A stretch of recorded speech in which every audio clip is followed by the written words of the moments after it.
the layout section that I did the weekend. Hello, hi my sisters, hi my queens. This picture is a picture of Billie Holiday. There's a testimony behind this picture that I'm going to share with you guys. Very, very, very powerful testimony behind this picture. Okay, um, let's get started. I love you guys.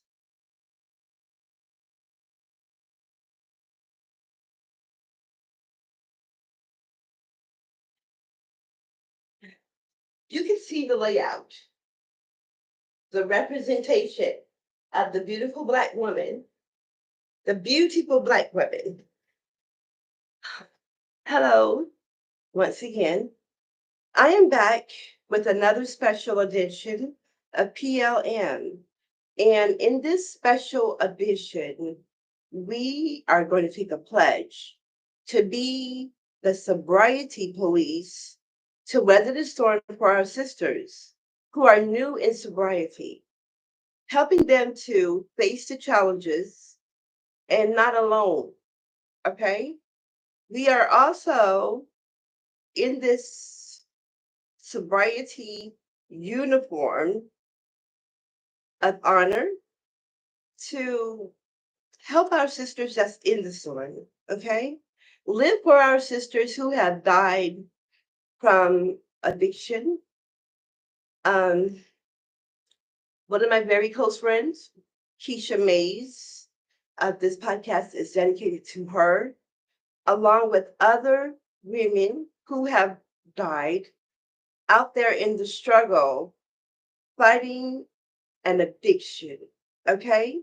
This is a powerful movement for women, something meaningful to be a part of. I chose the color yellow so I can show you the brightness and the beauty because that's what yellow represents. It's a positive color. It's one of the rays of the sun, one of the color of the rays. And it's a positive color. Uh, it's spiritual, it's warming, it's wonderful, and all of the great things above. Okay, so let's get started. Now, as you know, as a recovering addict, we face lots of challenges, and we face challenges from the enemy himself. Okay, and we all know that he does not like a success story because a success story is a testimony, and God gets the glory for all testimonies. A testimony is supernatural. It is unbelievable. That's what makes it so special and supernatural. People who gave up on us and said that it would be impossible for us to change our lives and become productive citizens were wrong because we're here now. We're not accepted by those people and others that surround them. But I tell you this, they have people in that gang or a part of their group that hate on us, that admire us. I want to share a story with you about three rappers, okay? Rappers, like um, the musicians, you know. There's this one rapper, he's very popular, and he signed on with another rapper slash producer that did not like his idol, the guy that he admired and got him to really like facing the issues where they were from.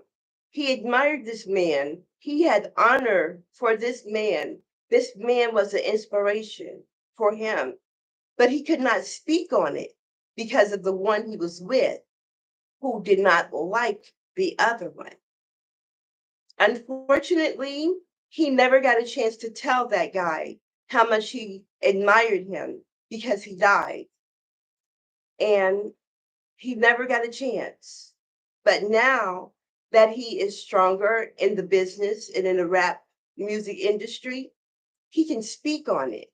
And I found that to be very powerful and a message for you, because there are people who admire us, who are with our haters, but they cannot speak on their admiration for us because of the backlash that they will get, the disconnect. They may be cut off or something. So they have to save face in order to fit in, to stay on top. So I said that to tell you this. Everyone who's out there that may seem that they don't like what you're doing, they're not approving, and they're hating on your prosperity and your sobriety, all the people aren't against you. You have some secret admirers. And that message is for somebody and for all of us as well. Okay? Now, we in sobriety, what we stand for, if you're going to be a part of being the sobriety police, there are requirements that you must meet in order to be a sobriety police. And this is some of them, well, all of them. Number one, you must be a recovering addict. Okay? You got to have some years under your belt. Okay? And be able to do this undisturbed. Okay? All right. Second requirement is you cannot be a hypocrite. You cannot judge our sisters because you were once them. So you know how it feels. Okay? So you cannot be hypocritical and talk about them. You got to help them because we serve a God of a second chance. And this is what you got to know. Okay? All right. Number three, you must be willing to share your testimony, AKA your success story. Number four, you must honor your badge of sobriety. You have to honor that badge because you cannot be a sobriety police and you are going backwards and dibbing and dabbing into the lifestyle that you left. If one of our sisters was to see you, then they will lose hope if you straddling the fence. Okay? Number five, you must be on call at all times. If our sisters call us anytime and they need to be talked to, it is our responsibility to answer their call. What I would do if I were you is to give them all a different ringtone to your phone so you'll know who's calling you. Okay, guys? Number six, you must not have no shame in your pain. Okay? You must embrace that. That pain made us the queens, the tomorrow women that we are, and the sobriety police. All of that pain shaped and molded us to be the women we are. Okay? Because we are some strong women. You best believe that.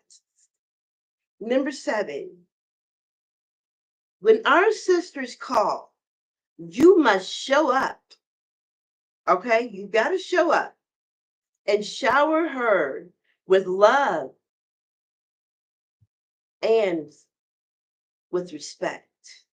You got to shower her with your love and words of encouragement and share a testimony about whatever she's experiencing at that moment that can relate to something that we've gone through. So that way she will not feel alone or bad about something that she did to support her addiction. Okay? Now, number eight, We have got to make them understand that sobriety is possible. Okay? We have got to show them proof, and the proof is us. We are the evidence and proof of sobriety, and that it is possible and that it works. Okay? Number 9, you cannot be easily distracted from your task. Okay? And that, I'm going to explain that one to you. Your task at hand is your purpose. And if someone says something cruel or belittling, I want you to take that in stride. Use that hatred like it is water to a plant, like it's going to water your sobriety and keep you in God's grace. All of that hatred, take it and grow with it in a positive way, because it is possible that that can be done. Number 10, you cannot be judgmental of your sister because, once again, we used to be her.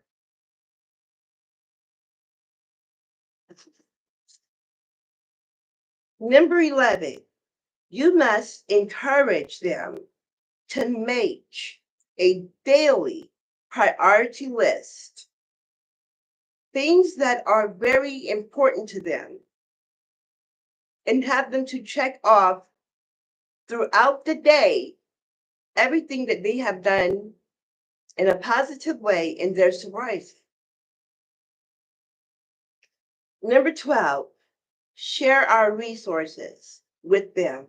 If they need clothing, shoes, hygiene products, beauty products, combs, brush, perfume, etc., whatever they may need, because they are just coming in from a storm.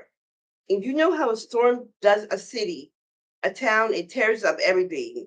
It tears up the house, the land, it moves things around. And that's what's happening with our sisters in the storm. They're being torn apart, but they're going to come in once they see us. Okay. And our duty is to weather the storm. Okay.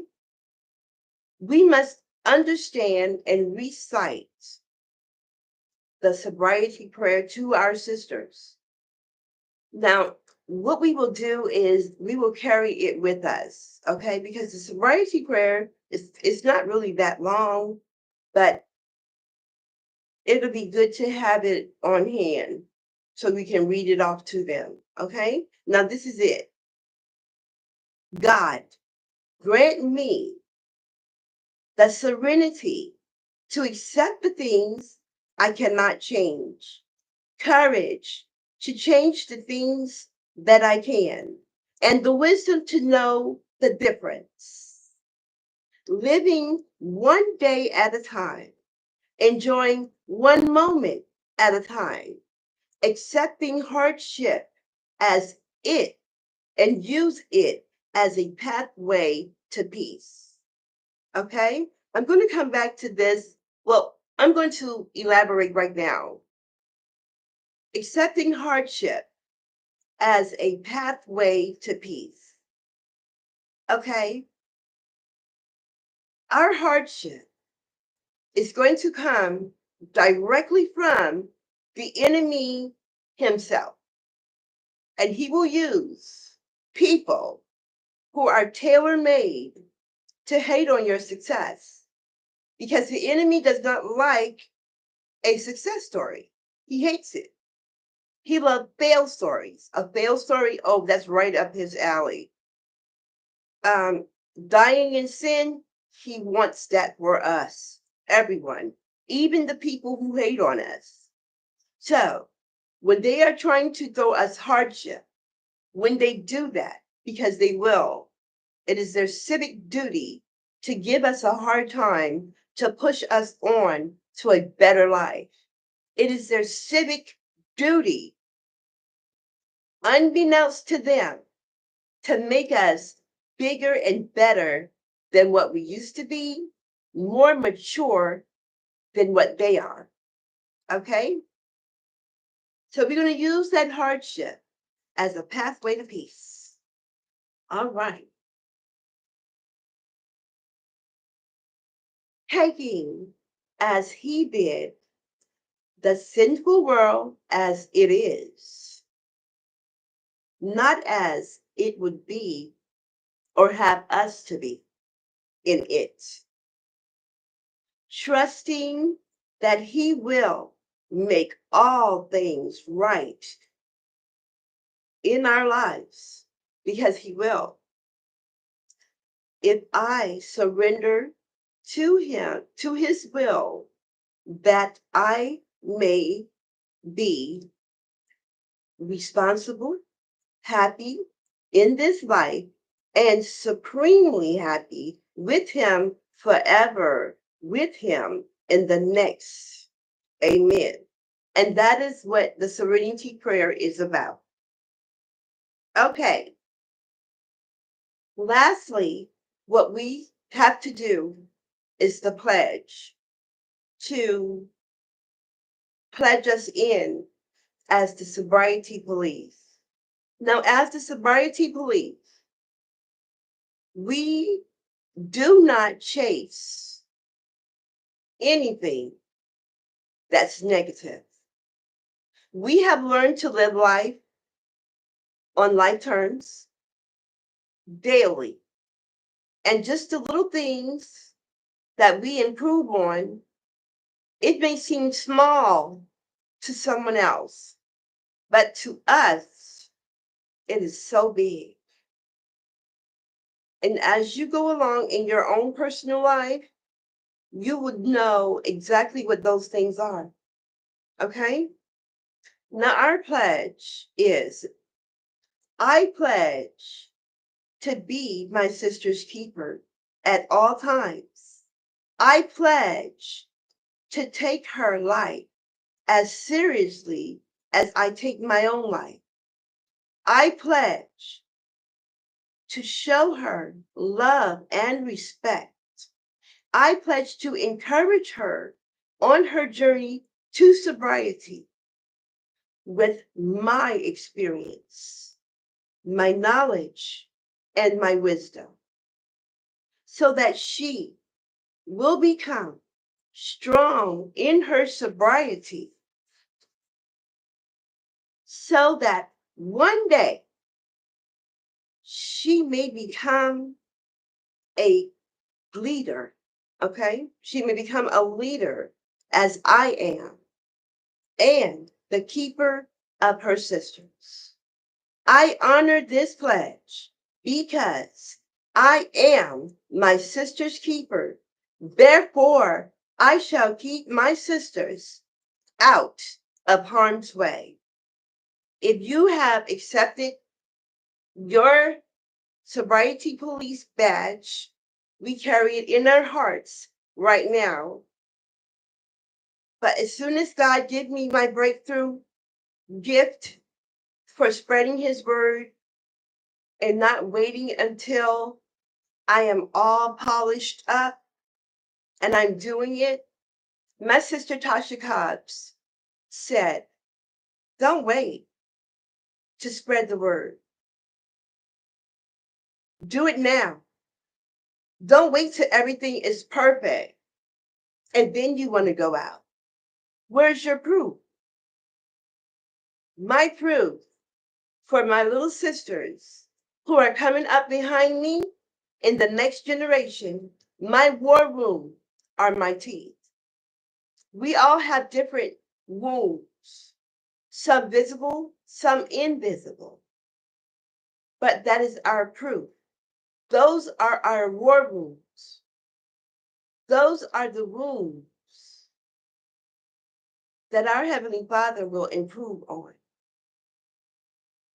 So if you have seen this podcast And you have taken this oath and pledge of honor to be the sobriety police for our sisters and to stand behind them every step of the way, build them up and not tear them down, then you are an official sobriety police officer. You know I love you, and you know I'm always here for you. What I want to touch on now is music. Now, you know that we are all diamonds that was made under pressure. And that pressure formed a cut, a significant cut, a cut that is so different from other diamonds. But we are all diamonds because we shine from pressure. Now, our sisters who shine in the music industry for gospel, we have certain types of music. There are all kinds. My music that I write is for my sisters in recovery, okay? To encourage them to stay there and to bring my sisters out of that storm into sobriety along with us because we are needed. We are needed. As a child, when we are asked what we want to do when we grow up, no one ever says, Mom, Dad, I want to be an addict. I want to be a junkie. I want to be the best junkie or addict ever. No one says that as a child. So our experience will save the lives of the children coming behind us in the next generation.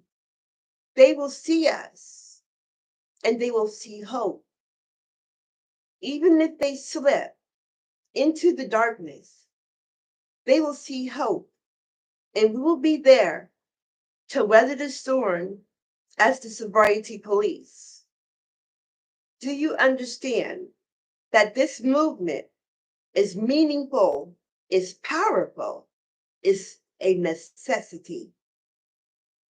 Just like when you choose your career, you choose a career that is needed in society, no matter what it is, whether you're a doctor, a lawyer, a nurse, a police officer. Those are things in society that is needed. We are needed. We are a part of society, and we have something to offer society that is positive. So we must stand honorably and strong behind our badge of sobriety. This is very important. Girls are coming behind us. Girls of all races. And being that I'm a Black woman in Black America, and how Black girls and Black women are labeled, they are in desperate need of us. They are in desperate need because society view our girls in a negative way. And that is because of some of our people who live in a state of ignorance in their mind. We must be the bigger woman. We must stand for something. And this is very important and necessary. So stand for that. Be a part of it. Encourage, uplift, build up your sister because she needs it. We've been her. We have been in that storm. We have lived that life and we cannot hide it. It is a burning desire for me. I know what my purpose is in life. I know what my mission is in life. It is not only to save the little girls and women in my family, but in everyone's family around the world. We must stand for something because if we don't, we will fall for anything. Okay? Now, you know I love you. And today is Sunday. This is a beautiful day. And like I told you, I chose yellow. I chose the color yellow because it represents positivity. It represents brightness. It shines. It stands out. It's unique. It's beautiful, just like us. Do you understand what your mission is? And when the enemy get in your way, don't follow. Stay focused. My little sisters, you're new in sobriety. You're taking one day at a time. Let's do this. Let's build up our people. Let's shine beside them. There's no more room for throwing shade or salt on our sisters, our people. Now, let me tell you about the story of this picture of Billie Holiday. Okay, let me get her.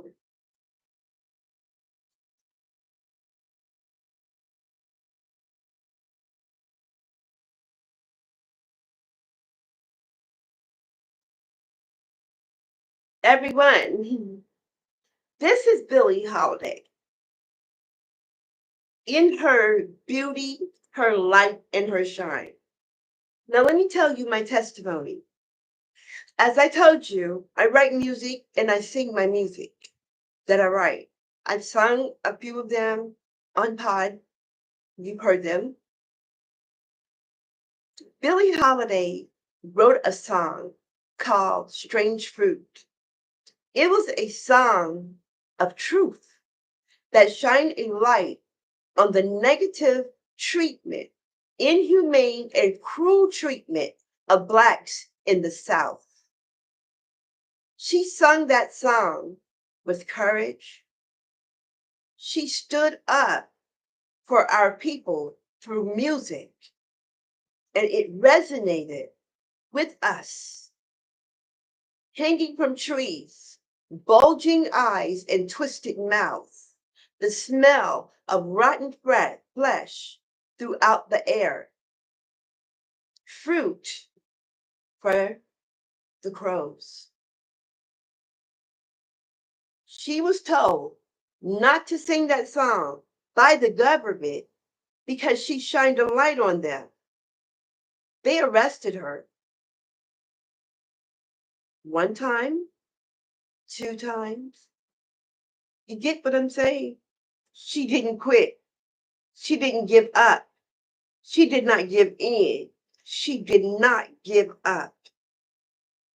She shined a light on the cruelty that our people suffered in the South.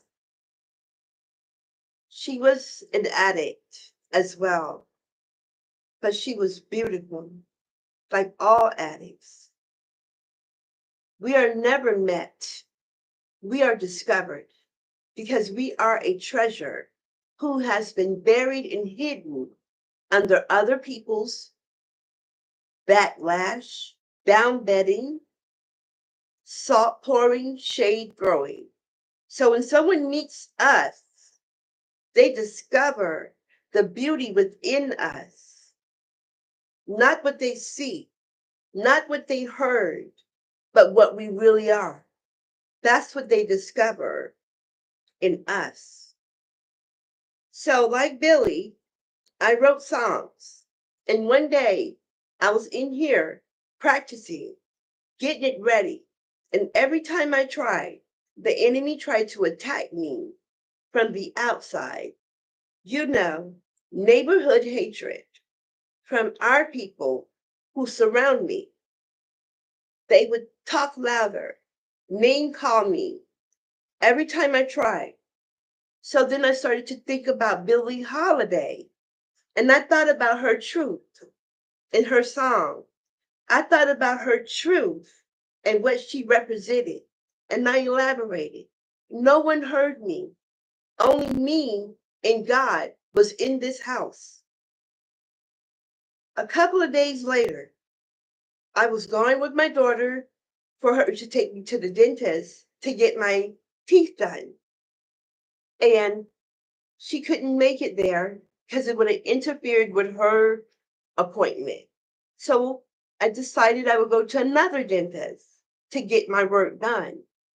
So then that would have been a wait as well for me to do it, to get it done. So I was like, okay, well, just take me back home. So in the process of going home, I looked across the street and I saw Family Dollar. So I said, I'm in need of some detergent. So I went in there, my daughter took me, and I'm in there only shopping for detergent for me and my children's clothing, um, and some other little odds. And I saw a picture. So the first picture I saw, I liked it. And that picture was this one. You see, these two behind me. It was only one on the shelf. So I wanted to find the other one to have two. When I went over there to do that, I started to just pick through and look. And this is what God gave me. This is my confirmation from God telling me that what I'm doing is right. This was Billy telling me to sing my truth, tell my truth. Tell it is what she was telling me from her grave.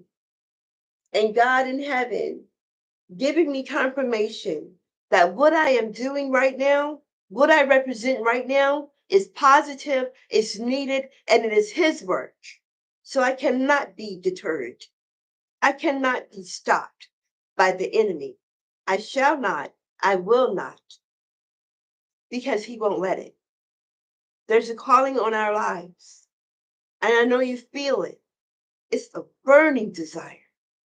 You can't let it go. You can't let it go because it won't let you go, because it's your calling. It is your purpose to build, not tear down our sisters.